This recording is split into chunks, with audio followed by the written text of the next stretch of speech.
إن الحمد لله نحمده ونستعينه ونستغفره ونعوذ بالله من شرور أنفسنا وسيئات أعمالنا من يهده الله فلا مضل له ومن يضلله فلا هادي له أشهد أن لا إله إلا الله وحده لا شريك له وأشهد أن محمدا عبده ورسوله السلام عليكم ورحمة الله وبركاته.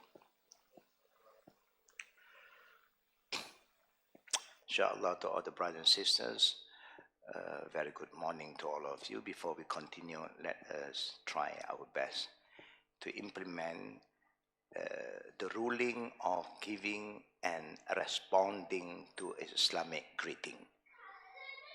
Yeah? We all are aware that Islam is about our belief. And when you believe, now the second thing is our commitment towards what we believe in. Do we act upon what we believe? Are we proud of becoming a Muslim? Are we happy with our Islamic identity? All this is very, very important for a Muslim. One of the Islamic identity is that when anybody offer you the Islamic greeting, Assalamu alaikum, you should respond with a better response by raising up your voice louder than the one who offer you. So, inshallah, I'm going to give you the greeting of peace for the second round. Assalamu alaikum wa rahmatullah wa barakatuh. Alhamdulillah, all praise due to Allah Rabbul Alameen for His blessing, for His guidance, for His mercy. And may Allah Rabbul Alameen help all of us to be a better Muslim, a practicing Muslim. And may Allah Rabbul Alameen make us have the right understanding about Islam. Yeah. Children are very happy. Yeah.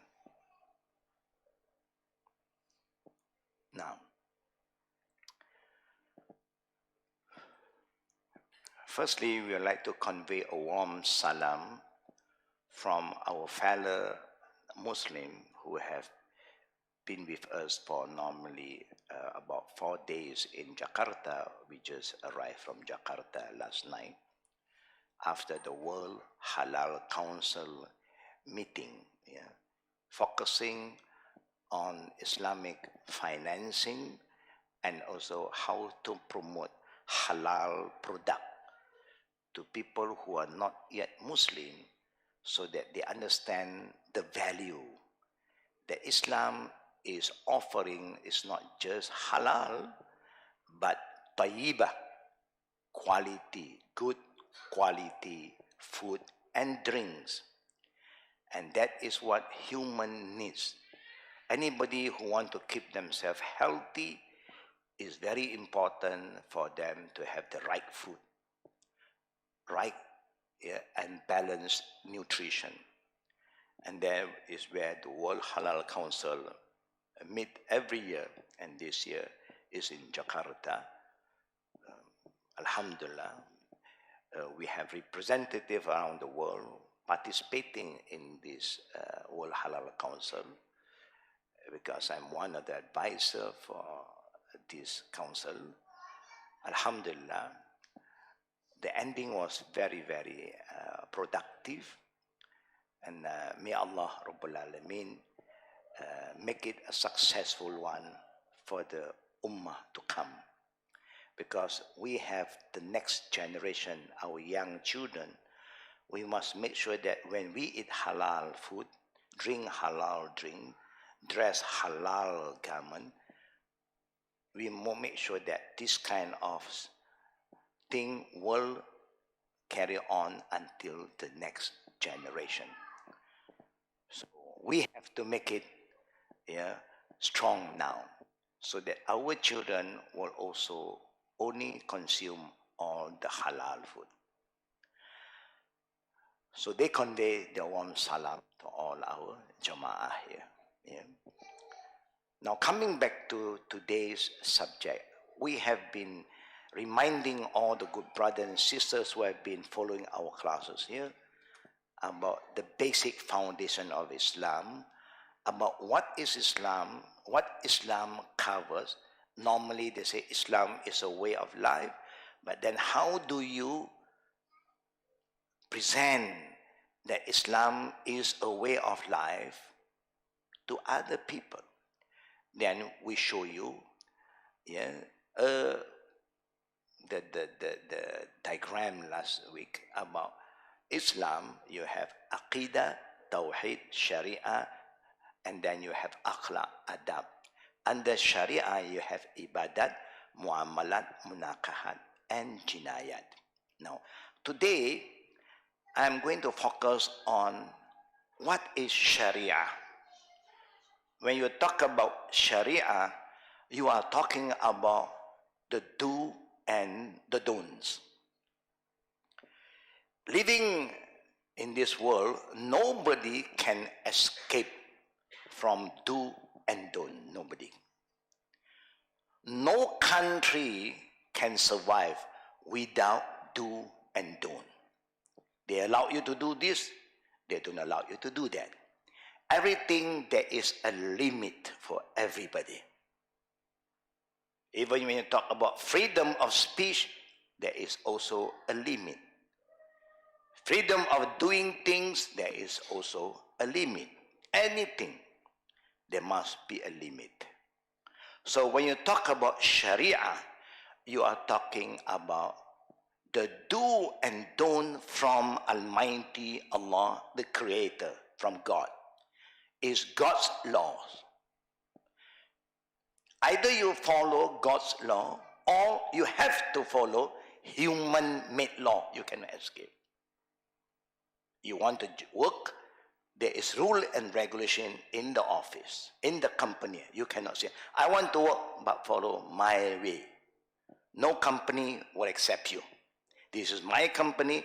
You want to come and work in this company, follow the company rule and regulation. You want to go to school, you cannot say, I'll come anytime I like. No. School start at this and at this hour. You cannot do what you want. You have to follow rule and regulation. The Islamic Sharia is divided in basic 6 rules. Yeah? The 6th one, if you look at it, the number 1 is wajib, fard, or required, obligatory, thing that you must do. Something that is an obligatory, obligation, compulsory on every one of us.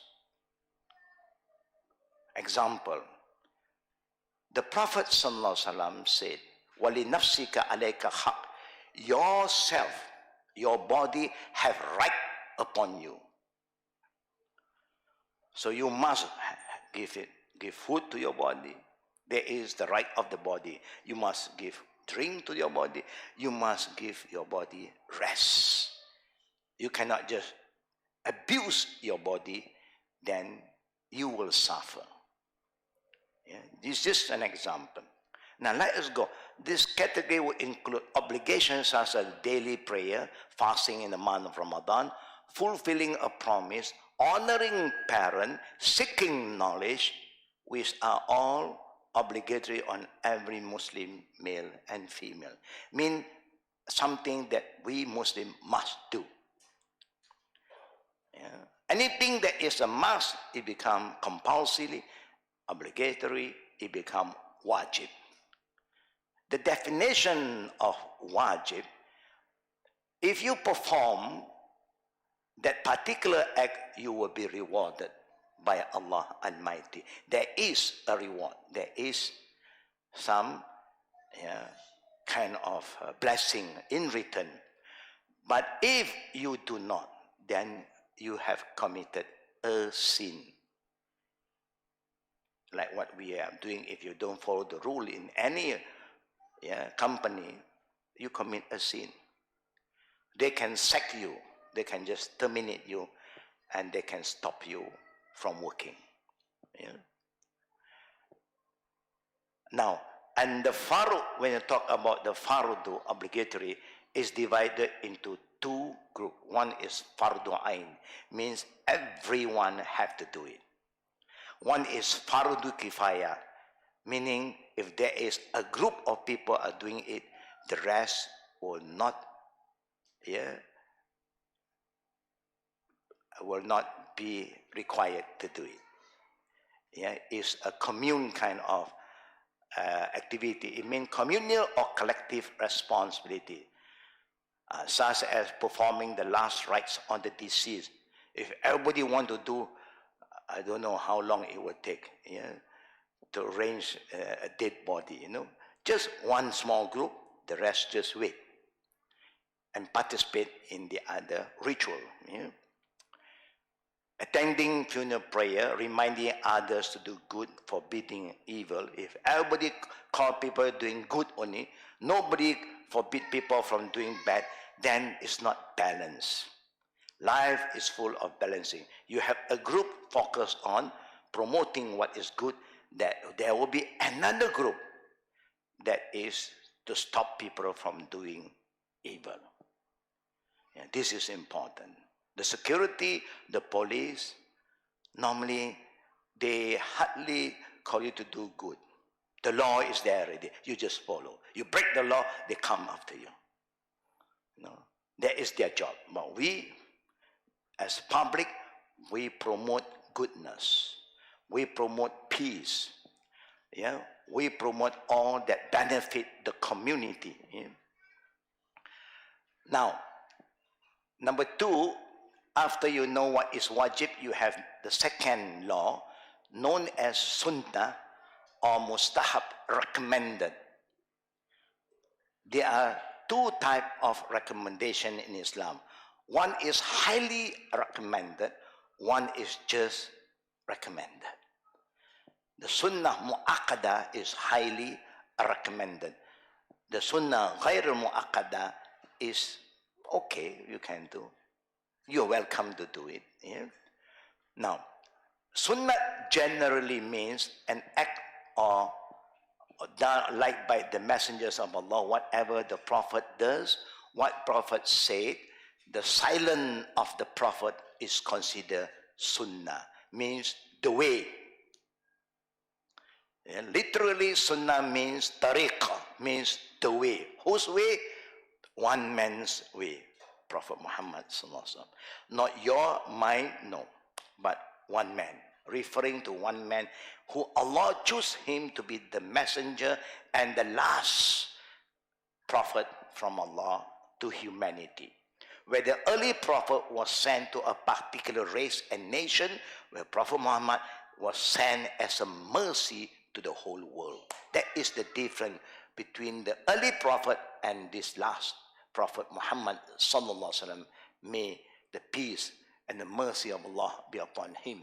Whatever he say, whatever he does, whatever thing happen in front of him, and he never make comment, he's silent, that is called sunnah. In Islamic term, they say, qawlihi, fi'lihi, taqririhi. He's saying his action, sometimes he don't say, but he will just do it. Example, he will say that the key of prayer is purification. You must clean yourself before you pray. And prayer is the key to paradise. How do you clean yourself? How do you take the ablution? Then he show you. Through his action, he wash his hand, the mouth, nose, face, hand to the elbow, wipe over the head, and the ears, and so on. Then the companion will say, we saw Prophet Muhammad sallallahu does this and this and this. And that is his action. His action become a sunnah. And sometimes it become wajib. It also can become wajib when He command you to do. Like Allah in the Quran said, pray 5 times a day. How many units, what to recite is not in the Quran. The Prophet was sent by Allah to show you, to perform the prayer, and then he said, Sallu kama ra'aytumuni usalli. You should perform your prayer like how you seen me perform my prayer. And everything is recorded in the book, the movement, yeah, the recitation, everything is been recorded. You just follow. That kind of thing, it become wajib. Yeah? But normal sunnah, if you do it, you will be rewarded. But if you will just ignore it, don't go against it, you just relax. I'm okay. I just focus on wajib, not the sunnah yet.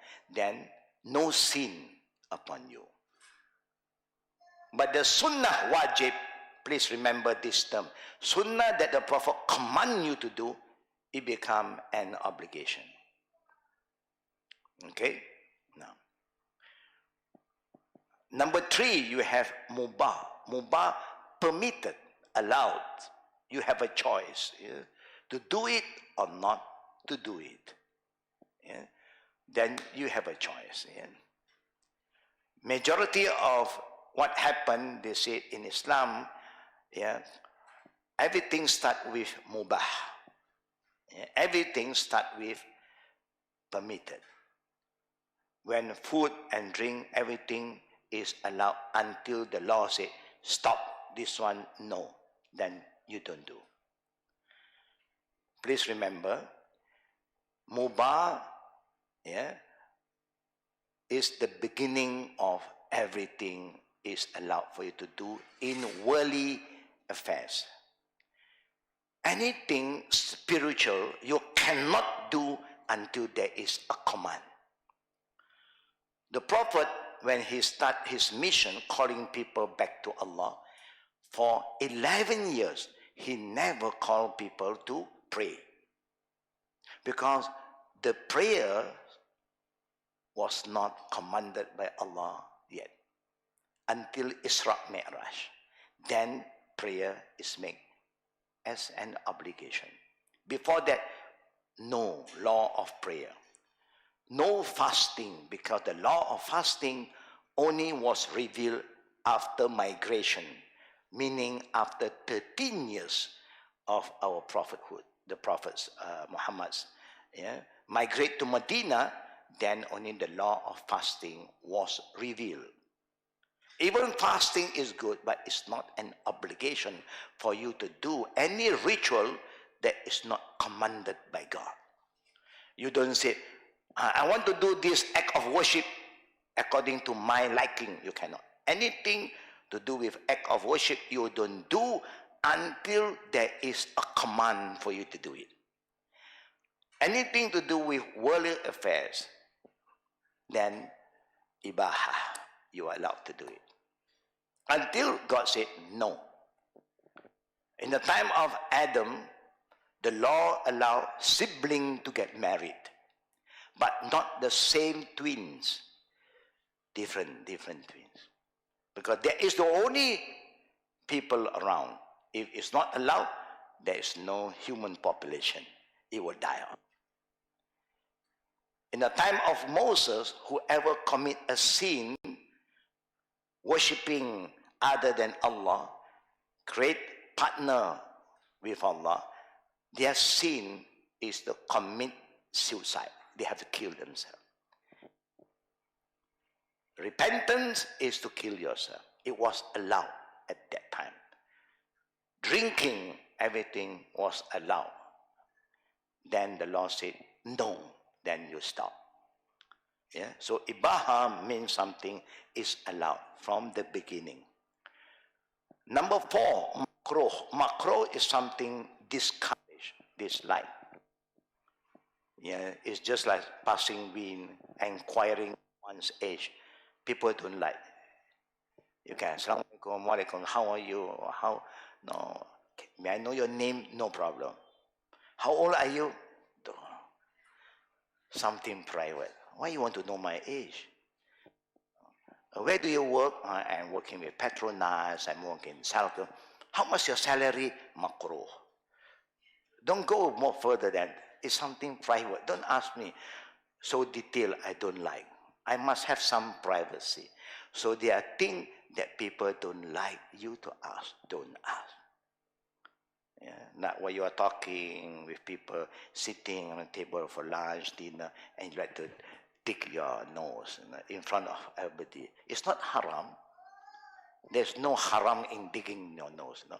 But people don't like this.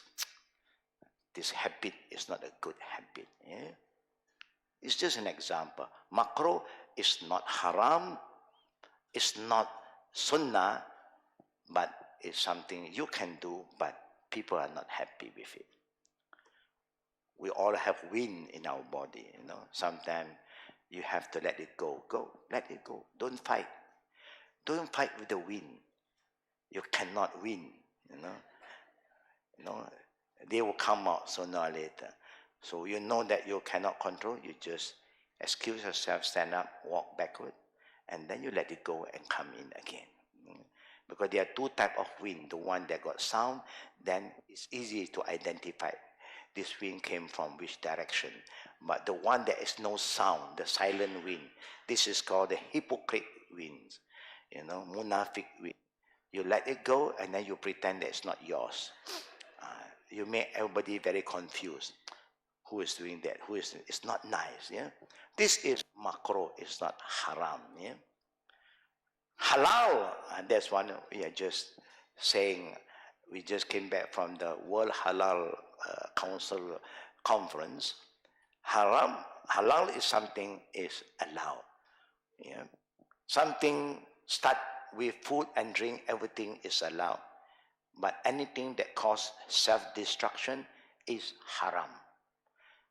In the Quran, Allah said, وَلَا تُلْقُوا بِأَيْدِكُمْ إِلَى تَحْلُقَ. One, do not cause self-destruction to yourself. Don't do anything to harm yourself. Number two, Allah said, إِنَّمَا حَرْمَ عَلَيْكُمُ الْخَبَائِثِ. Anything is bad is haram for you. Is sugar haram? Is sugar haram? Come on. Is sugar haram? No. Don't worry to say no, huh? Is there some sugar, haram sugar? Where is haram sugar?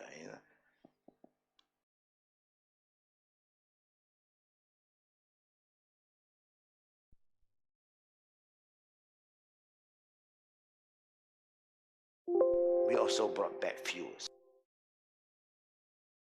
Good sugar, not the white sugar, the chemical sugar. You have sugar cane sugar, you have coconut sugar, you have another type too, I forgot the name. Yeah? Alhamdulillah. But when the doctor is telling you you are having diabetes, now you cannot take sugar. Because if you consume sugar, you are going to cause more problem to yourself. It's like killing yourself. Then at that point of time, sugar is haram for you. Not for everybody. Only for that particular person. Because now your body is allergic. It becomes something very bad. It becomes a poison to your body. You have to stay away.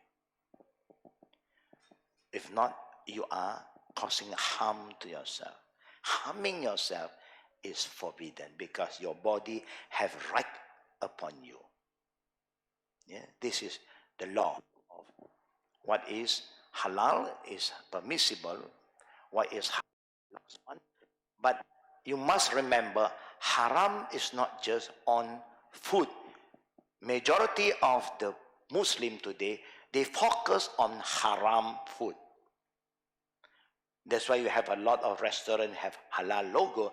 All are focusing on food, but not more than that. That is where we went wrong. And that's why the not yet Muslim are confused about halal and haram. So normally you go to all this mall and you have all this new restaurant coming out, Nyonya, Baba, all this Vietnam, Thailand, and then they put there no lard, no pork. Yeah, you seen this sign? No lard, no pork. Please be very, very careful. I don't blame them because the not yet Muslim thought as long no lard, no pork, halal. You have to ask. Normally, I will ask. Is there any halal logo? No. Never mind. Yeah. In this country, whoever want to make halal restaurant should apply for halal certification, where there will be a committee who will go and check your kitchen, look into all your ingredients, and if you follow the rule, then they will give you a logo. And there are people say, no, you cannot come to our kitchen because our recipe is secret. That's why we call secret recipe. If that is your ruling, then we cannot give a certification of halal, because you must allow us to come to the kitchen to check whether you mix pork here, beef here. We want to know. You can have a separate kitchen if you want for everybody, and this one you have for Muslim or people who are vegetarian. They do not want you to mix with animals, fat. They just go for vegetarian example. Yeah? So these are things that is very important. In this country, halal will be certified by those who are given authority. But some people are so corrupted, they buy the logo. Or sometimes they print that logo and they fix it. No, it's not, there's no, what was it, a legal standard, but they do it. So normally if I go, I saw some Muslim eating, drinking. Some sister wear hijab. So I think it should be halal. Okay? Normally it's where we judge. See, is there any Muslim there? Oh, some Muslim is there. So we thought that it's halal. We also go in. Normally I will check. I check the menu. Alhamdulillah, no pork, no lard. But you have chicken. Beef in Malaysia is halal because you cannot slaughter anywhere except there's a slaughterhouse that is monitored by the authority. Yeah? But chicken.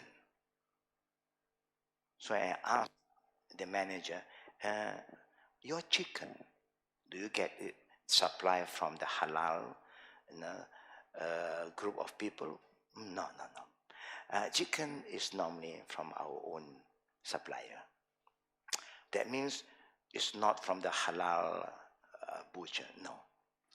Okay.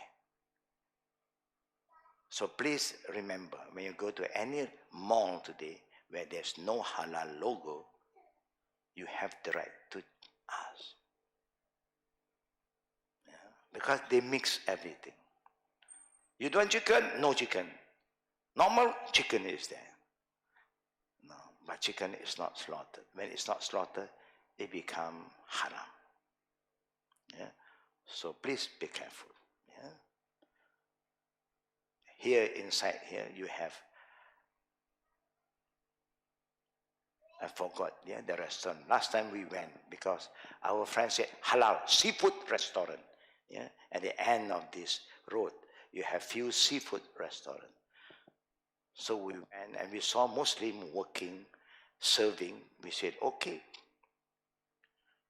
Then one day, I want to bring a group of Arabs to that restaurant. But before I do that, I went personally to check. I went to talk to the manager. He's a Chinese man. We are Chinese too, so we talk Chinese. So Chinese and Chinese, they are more straightforward, And they know that honesty is the best policy in business. So I asked, seafood, seafood, of course, all seafood is halal. No haram seafood. Yeah? But then I asked chicken supplied by my own supplier. Oh, so chicken is not supplied by Muslim? No. Thank you. Alhamdulillah. I wouldn't want to bring all the good Muslim people, scholars, to a place and then people get more confused. Oh, the sheikh also is eating there. But so happen when I go to any seafood restaurant, I will not order land meat. I always go with seafood. So I have no problem, but we don't like them to mix. It's not good. Yeah. Before, when you say nasi lemak, you have heard this word nasi lemak.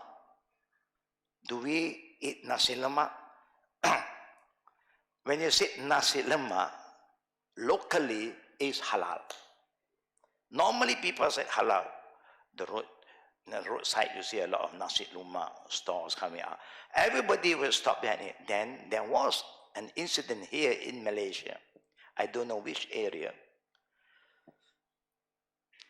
This lady who are selling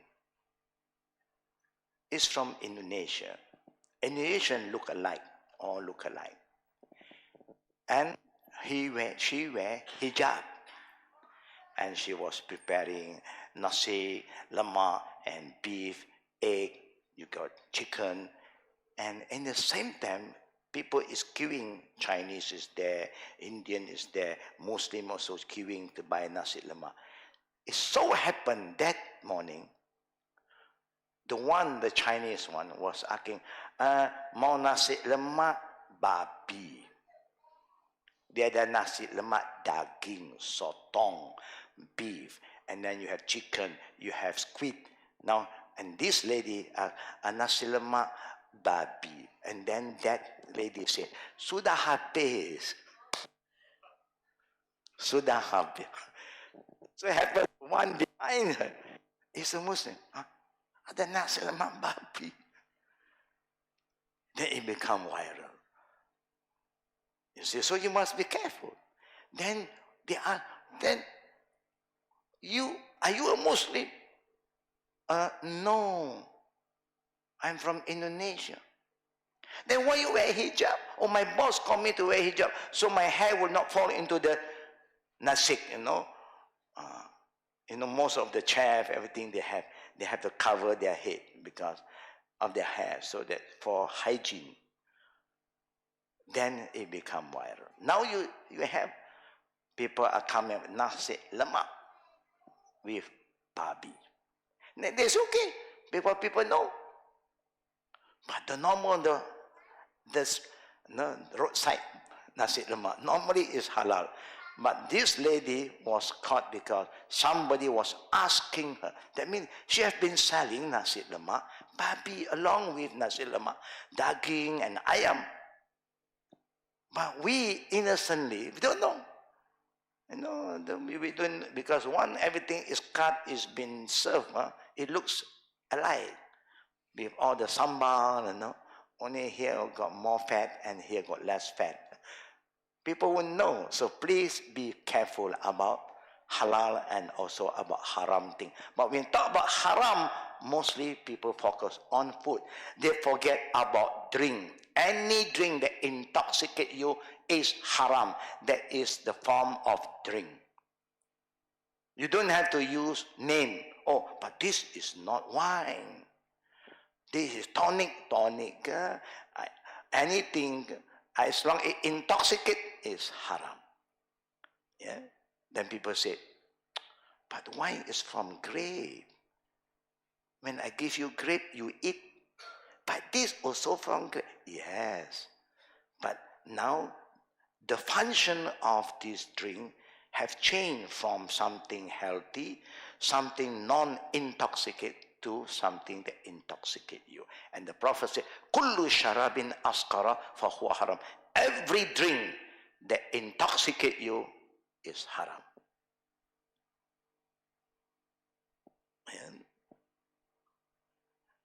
And sometimes you have people say,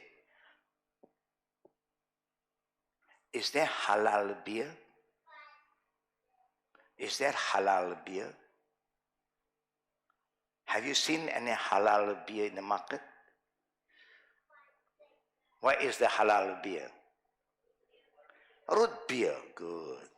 Ginger beer. They use the word beer.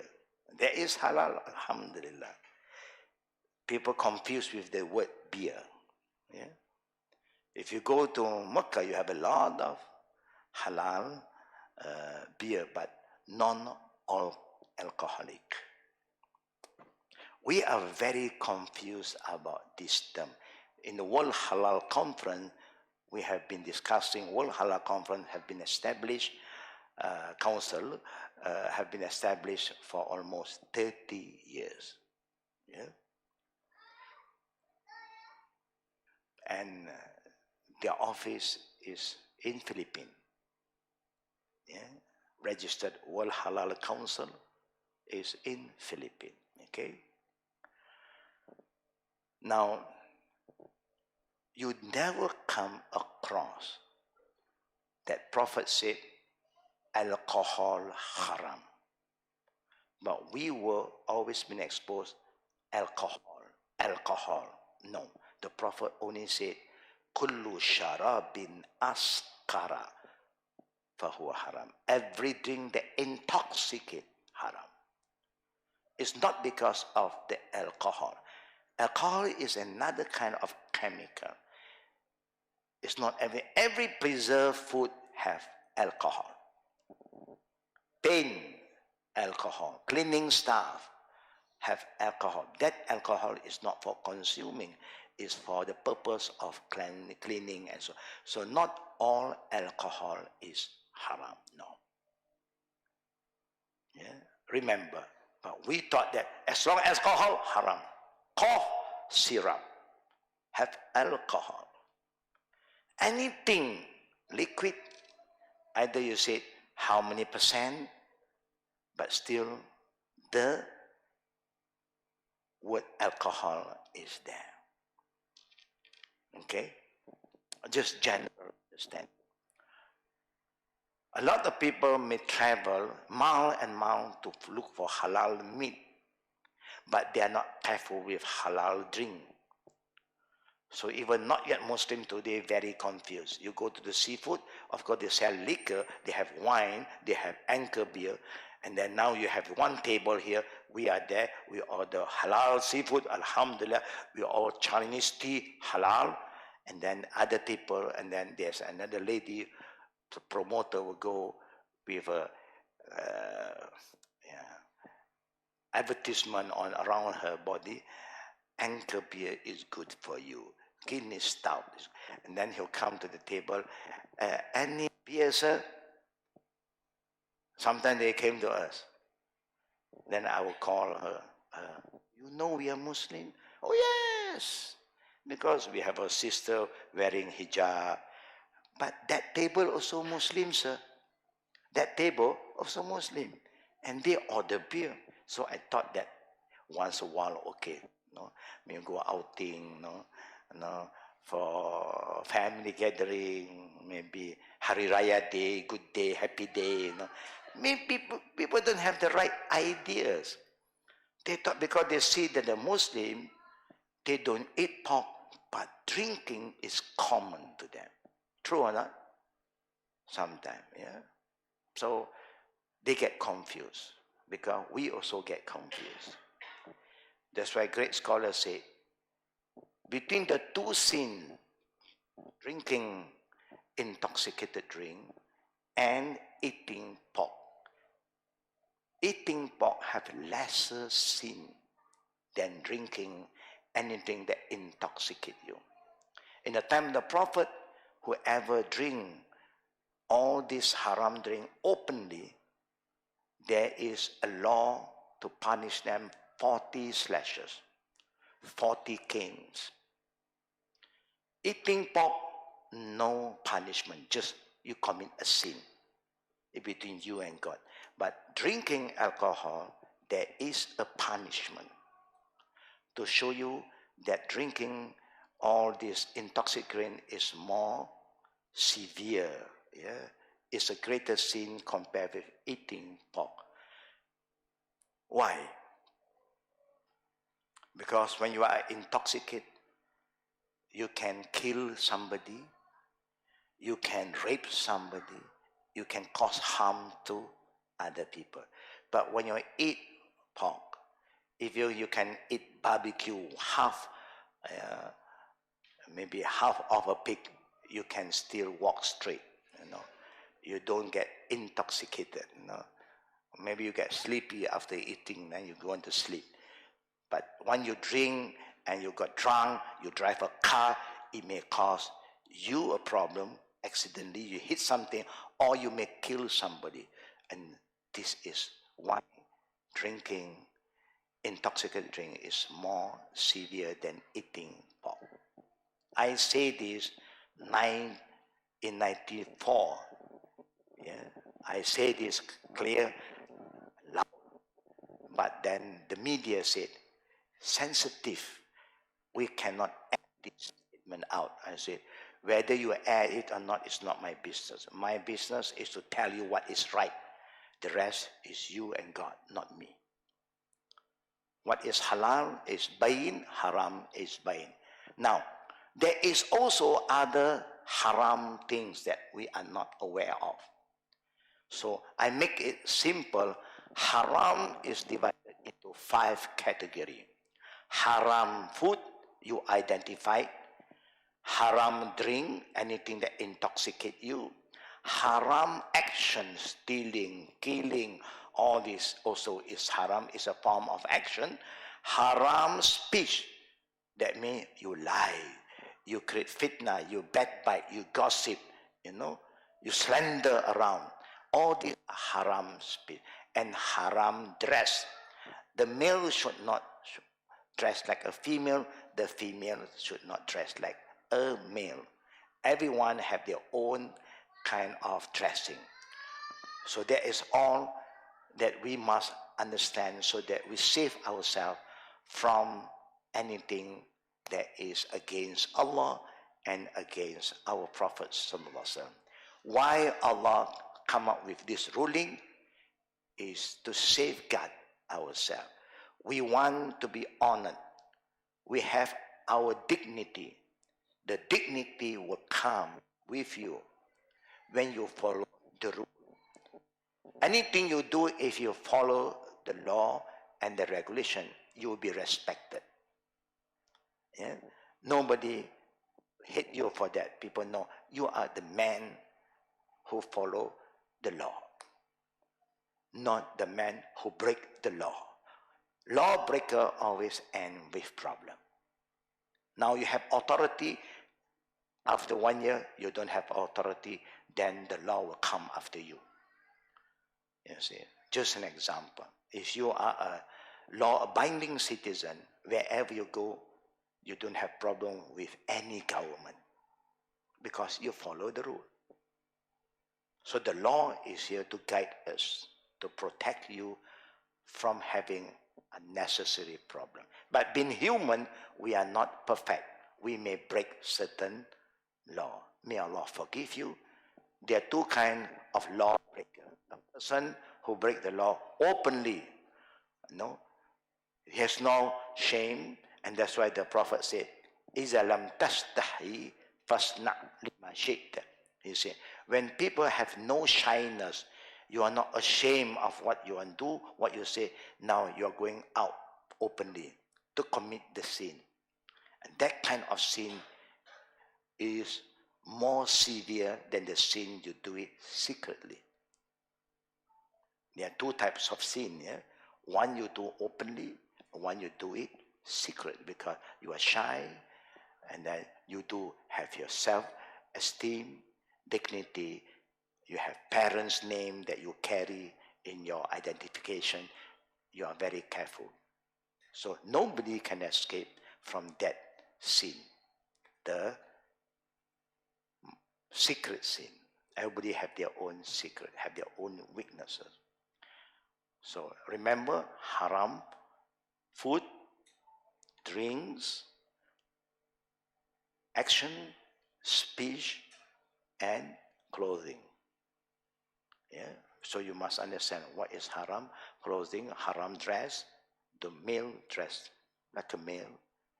Yeah. We don't like a he but dress like a she. Then you confuse people. You know?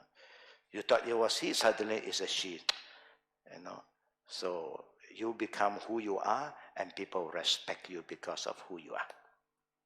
Yeah, so this is the 6 basic rule in Islam.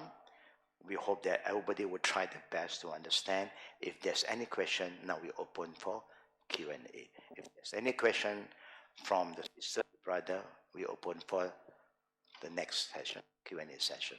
Fatafaddal. Any question from the sisters in case? No, yeah, there's one from the sister.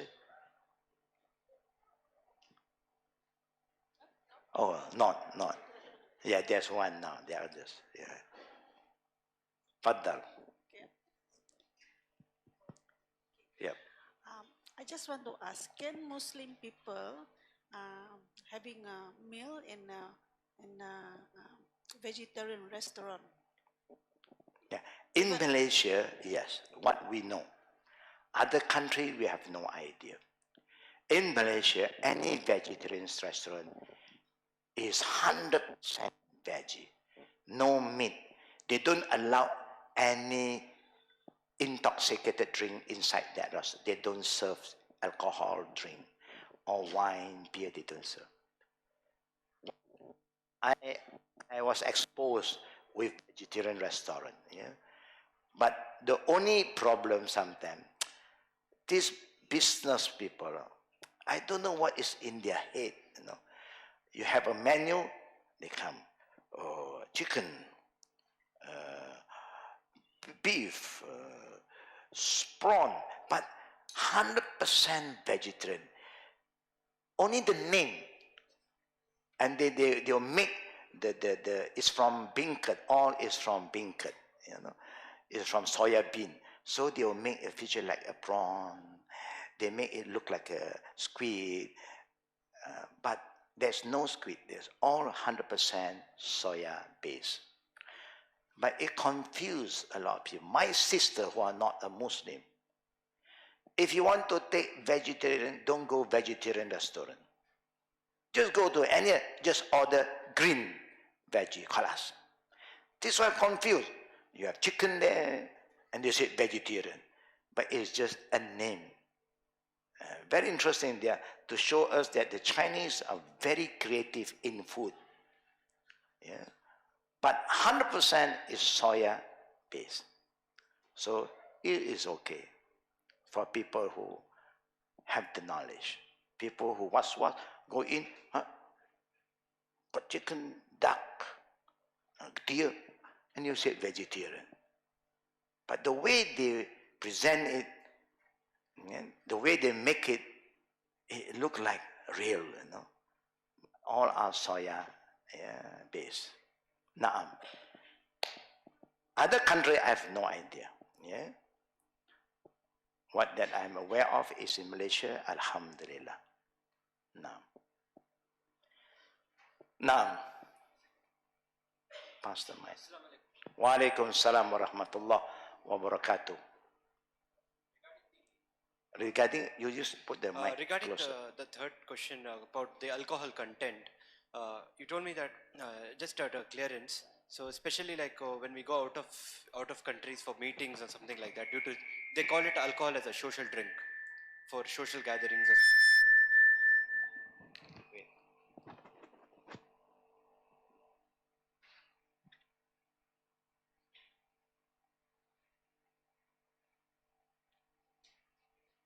Again, repeat your question. The question is, alcohol is haram, so any drink that is intoxicated is haram. Now, when we go outside for social gatherings or some sort of social meetings, Okay. the initial part is the alcohol is given to you as, they say that as a social drink it is given. But for a Muslim it is haram, we say, I'm sorry, we don't Okay. drink. But the second question comes in where there's a point of argument where it states that this is just 2%.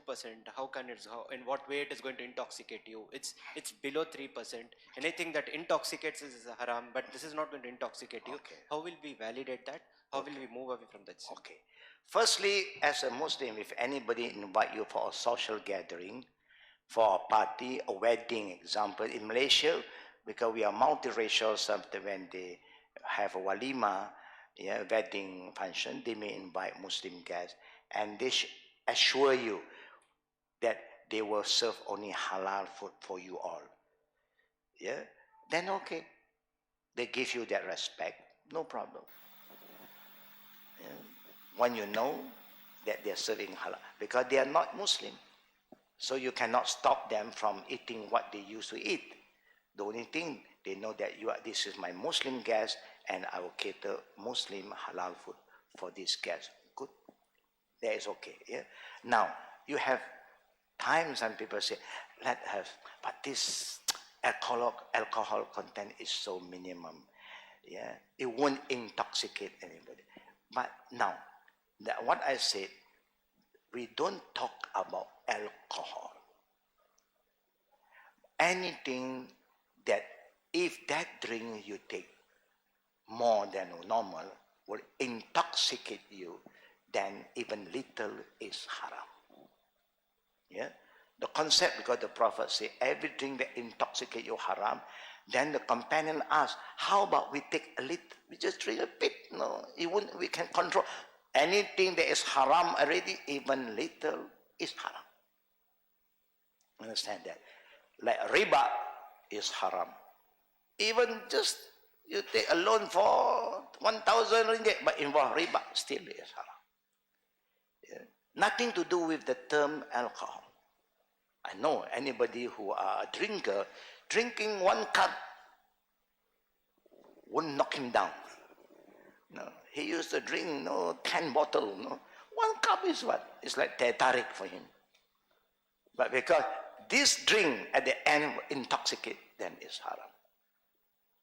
Okay? Yeah, it's not the percentage. It is whether the content in the beginning halal or haram. Now, any question from the sisters? Okay, brother here. Assalamu alaikum wa rahmatullahi wa barakatuh. Wa alaikum salam wa rahmatullah wa barakatuh. Sheikh, we are blessed to be in Malaysia where there are labels for halal and haram, but when we go overseas to places where they probably don't know what halal is, right? What is the determining guidance for eating, for example, beef? Because in the Quran, is mentioned on what type of animals are halal and the way they die, how which is halal and which is haram. For example, if they died from natural causes, then the food is haram for us. So the only way to make it halal is to slaughter, right? And it's also mentioned in the Quran that you have to say Bismillah at the time of slaughter. But it could also be interpreted as saying Bismillah at the time of eating. So my question boils down to, say for example, if I go to a remote location somewhere in the world where they don't know what halal is, they slaughter through the permissible means of, for example, through the jugular, but they don't say Bismillah because they don't know what Bismillah is, right? Would that be considered halal for us to eat when we say Bismillah at the time of eating, or would it still be haram for us? This is a very practical question. The brother is asking. In Malaysia, Alhamdulillah, we've been blessed. We don't have to worry about halal meat because anything other than pork, normally, chicken, because chicken you can slaughter anywhere, but like beef, and even goat, sheep, you only can slaughter with license. Then everything is halal. How about when you travel overseas? That's when the World Halal Council came in. how to help these business people in different country or Muslim minority country to understand what is halal. Two things you must remember. In the Quran, Allah said, any slaughtering from us, the believers, and the people of the book is halal. Their food is halal for us. People of the book is referring to Bani Israel, like the Jew. They're very careful about their meat. Jew don't eat pork. The Jew Christian, the Jew are divided into two groups. The Jew who believe in the Old Testament and the Jew who follow the New Testament. Both from this Bani Israel do not eat pork. Yeah? And if they are from the Bani Israel, then we can eat their meat by just saying Bismillah. They will not slaughter an animal without mentioning the name of God. Yeah? They will do that. That's why the kosher meat we can eat, and they can eat our meat. Other than that, we stay away. Because in the Quran, Allah says, "Innama harma alaykumul maytata," dead animal. That's why if the animal die because of accident, fall from the 7th floor, hit. Sometimes animals also commit suicide that we don't know. They get so frustrated. They go up 7th floor, 8th floor. Bismillah. No, animals are part of Allah's creation. So they also remember Allah. Only they don't talk to us. They do. But if it's slaughtered normally, to the normal process, it becomes halal for us. But if not, we always stay away. The Prophet said, "That mayrim." You can see her, but it's closed. Yeah? It's covered with the table. The Prophet said, "That ma yaribuk ila ma la yaribuk." Stay away from doubtful area to the undoubtful area, so that you eat with peace. You don't eat it halal haram. After swallowing, you say, halal haram. What can you do? It's inside now. Even haram, what are you going? You want to vomit out? It's too late. So you must check. Yeah, but be careful. But today, even overseas, they have a lot of halal shop now. People are aware about the halal product. They are moving towards that, and the halal industry, Allahu Akbar, is a huge industry. Yeah. One day I will show you what is the halal industry. Inshallah. Okay? Alhamdulillah. Any last question from the sisters? You have a question? Okay. Online. Okay. This is the online Q&A. Yeah? Brother Azrin asks, what about cough medicine use alcohol? Yeah, no problem. Yeah. People don't drink cough medicine as a drink. Yeah. Only when they have some problem, the throat, and this got some medical ingredient, is no problem. And what about the ganja that is used for medical reasons? Or weed? What is that? Weed. Ganja. Ganja. Ganja is leaf. When it's origin, there's nothing wrong. When you reprocess it, it's like grape.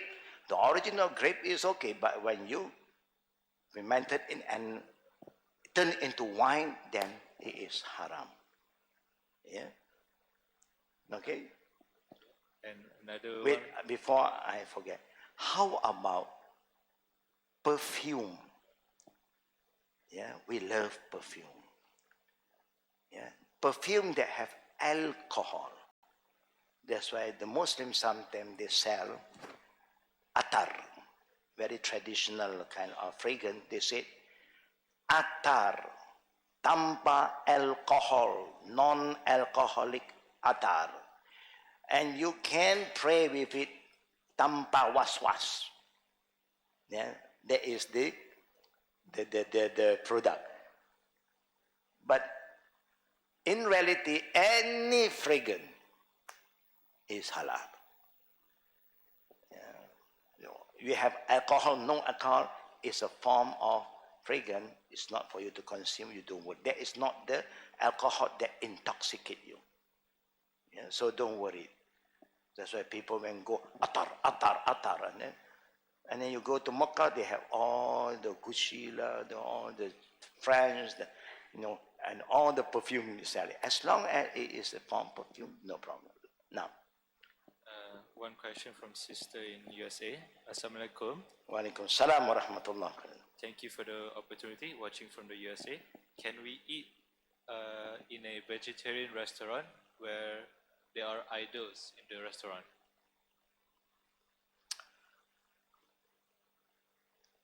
Whether they got idols or not idols, when the food is halal, it's halal. This is their belief. Yeah? Unless you seen them offer the food to the idols and then they serve you, then that is haram. It's like here, you have a day where people is going to break thousands and thousands of coconut. You remember, Malaysian, you know what day is that? What day is that? Yeah, there will be a day. There's a people who have their own belief. Yeah? They are going to bring their God to meet another God, and then all the way they are going to break coconut. Coconut. Is coconut halal? Halal. There's no haram on coconut.